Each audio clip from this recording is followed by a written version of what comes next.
ঠিক তখনই আকাশ ফেটে পড়ল। একটা দীর্ঘ উজ্জ্বল আলোর চাবুক আকাশ চিরে দিয়ে দিগন্তে ছিটকে গেল। তার মুহূর্ত পরেই কড়কড় করে বজ্রপাত। আমি লণ্ঠনটা নিয়ে তাঁবুর মুখ খুলতেই দেখলাম একজন লোক টর্চ হাতে দাঁড়িয়ে।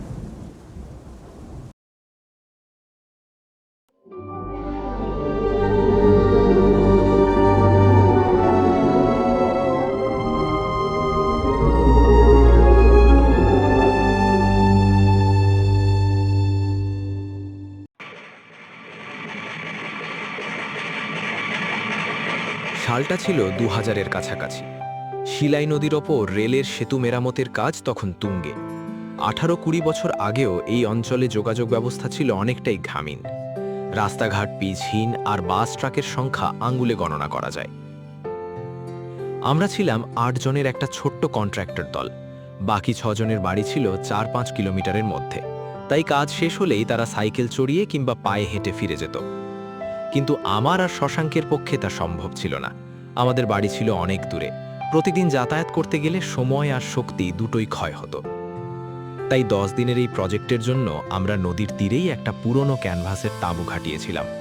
কাজের ফাঁকে ফাঁকে মনে হতো যেন সময়টা থমকে গেছে। শিলাই নদীর জল কখনো শান্ত, কখনো উত্তাল। তারই পাড়ে আমরা যেন এক অস্থায়ী দ্বীপে আটকে পড়েছি।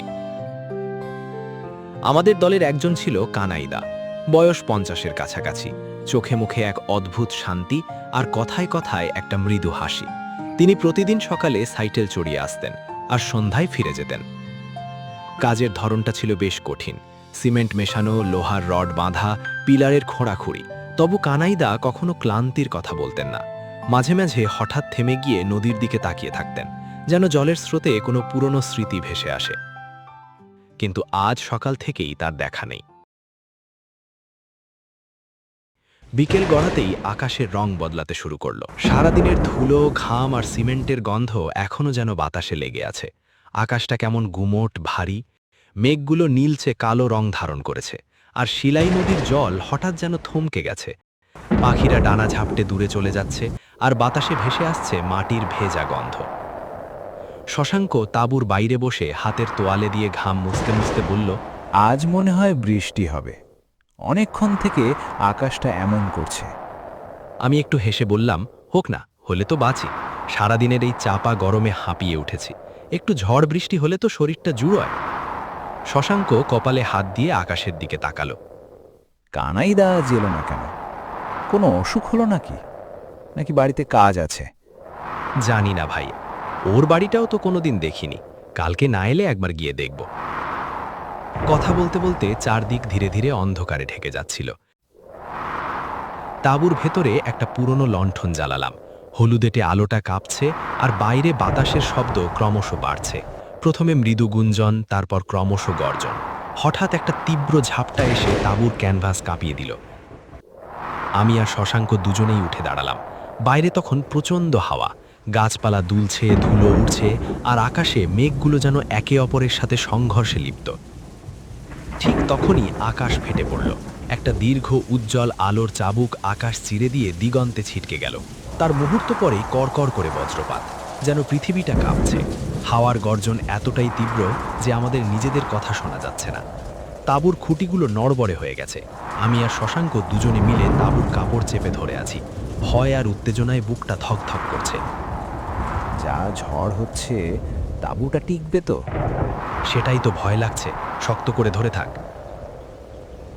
সময়ে ঝড় বৃষ্টির মধ্যে হঠাৎ একটা কণ্ঠস্বর ভেসে এলো। শশাঙ্ক, ও শশাঙ্ক! আমি চমকে উঠলাম।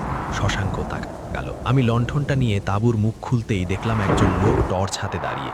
বৃষ্টির ছাট তার পোশাকে লাগছে, চুল ভিজে গিয়েছে, কিন্তু চোখে এক অদ্ভুত দৃঢ়তা। কানাইদা! কানাইদা, আপনি এখানে? আমি অবাক হয়ে বললাম। তিনি এগিয়ে এসে বললেন, চল, আমার ঘরে চল। আকাশের অবস্থা ভালো নয়, মনে হচ্ছে ভীষণ বৃষ্টি হবে। নদীতে বান আসতে পারে। এই তাঁবুতে থাকা একদমই নিরাপদ নয়। আমরা দ্রুত জিনিসপত্র গুছিয়ে নিলাম। কয়েকটা ব্যাগ, খাবারের বাক্স আর লণ্ঠনটা। কানাইদা সামনে এগোলেন, আমরা পিছনে। বৃষ্টি তখন রীতিমতো ঝমঝম করে পড়ছে। পা পিছলে যাচ্ছে, কিন্তু কানাইদা দ্রুত হাঁটছেন। মাঝে মাঝে টর্চটা ঘুরিয়ে পথ দেখিয়ে নিচ্ছেন। শিলাই নদীর পাড় ধরে হাঁটতে হাঁটতে মনে হচ্ছিল যেন প্রকৃতি নিজেই আজ রাগে ফেটে পড়েছে।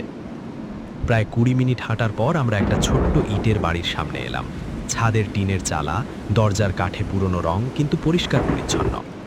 কানাইদা দরজা খুলে ভেতরে নিয়ে গেলেন। একটা ছোট্ট উঠোন, তারপর বসার ঘর। দেওয়ালে কয়েকটা পুরনো ছবি, একটা আলমারি আর কোণে একটা হেরিকেন।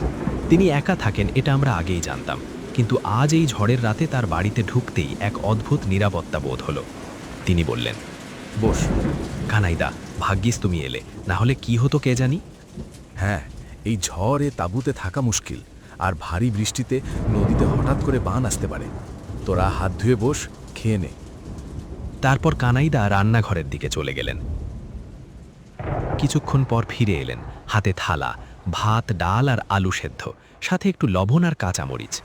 খাবারটা দেখতে সাধারণ, কিন্তু তখন সেই খাবারের গন্ধে পেটের ক্ষুধা আর ক্লান্তি একসাথে জেগে উঠল। আমরা বসে খেলাম। কানাইদা পাশে বসে আমাদের দিকে তাকিয়েছিলেন। কোনো অতিরিক্ত কথা নেই, শুধু মাঝে মাঝে জিজ্ঞেস করলেন, লবণ হয়েছে? আরেকটু নেবে? খাওয়া শেষ হলে আমরা বিছানায় বসলাম। ক্লান্তিতে শরীরটা ভারী হয়ে আসছে। কানাইদা হঠাৎ উঠে দাঁড়ালেন, বললেন, শোন তোরা, এবার শুয়ে পড়, আমাকে একবার স্টেশনে যেতে হবে।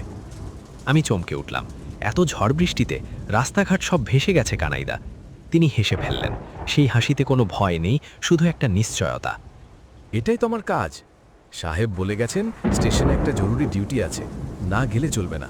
তোরা ঘুমিয়ে পড়, দরজাটা ভেজিয়ে যাব। কথা শেষ করে তিনি এক টর্চটা হাতে নিলেন আর দরজা খুলে বাইরের ঝড় বৃষ্টিতে হারিয়ে গেলেন।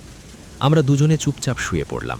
বাইরে বৃষ্টির শব্দ এখনো চলছে, কিন্তু ঘরের ভেতরে একটা অদ্ভুত নিরাপত্তা।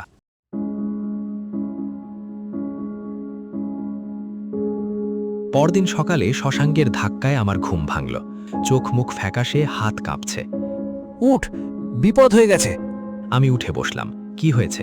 কানাইদা ফেরেনি? শশাঙ্ক নিঃশ্বাস ফেলল। না, কাল দুপুরে দিদির বাড়ি থেকে ফেরার পথে বাস দুর্ঘটনায় কানাইদা মারা গেছেন। কানাইদা আর নেই। কথাটা যেন আমার মাথায় হাতুড়ি পড়ল। আমি স্থির হয়ে গেলাম। কি বলছিস? কাল রাতে তিনি এসেছেন, আমাদের নিয়ে এলেন, খাওয়ালেন, তারপর স্টেশনে গেলেন? শশাঙ্ক চোখ নিচু করল। আমরা রুম থেকে বাইরে বেরিয়ে এলাম। বাড়ির সামনে বেশ কয়েকজন গ্রামবাসী জমা হয়েছে। গ্রামের লোকজন বলেছে দুপুর 3টে নাগাদ বাসটা নিয়ন্ত্রণ হারিয়ে খাদে পড়ে। কানাইদা ঘটনাস্থলেই মারা যান। কানাইদার দেহ এখন মর্গে আছে। আমার গলা শুকিয়ে গেল। মনে পড়ল কাল রাতের সেই টর্চের আলো, ভেজা পোশাক, সেই হাসি, সেই এটাই তো আমার কাজ। সবকিছু যেন একটা স্বপ্নের মতো মনে হচ্ছে। কিন্তু বিছানার পাশে রাখা ভাতের থালা, লণ্ঠনের গন্ধ আর দরজার কাঠে লেগে থাকা জলের দাগ সবই বাস্তব। তাহলে তিনি কিভাবে? আমি বলতে পারলাম না। শশাঙ্ক চুপ করে রইল। আমরা দুজনেই জানি কিছু প্রশ্নের উত্তর থাকে না, থাকে শুধু একটা নিঃশব্দ শ্রদ্ধা আর এক অদৃশ্য ঋণ। একটি বিশেষ অনুরোধ, আমাদের কার্টুন অ্যানিমেশন গল্পটি আপনার ভালো লাগলে একটি লাইক আর সাবস্ক্রাইব করার জন্য অনুরোধ করছি। আপনাদের প্রতিটি সাবস্ক্রাইব আমাদের নতুন নতুন গল্প বানাতে উৎসাহ দেয়। এরকম আরও অনেক রহস্য, থ্রিলার, অলৌকিক, ভৌতিক গ্রাম বাংলার গল্প আসবে আমাদের ইউটিউব চ্যানেলে। ধন্যবাদ।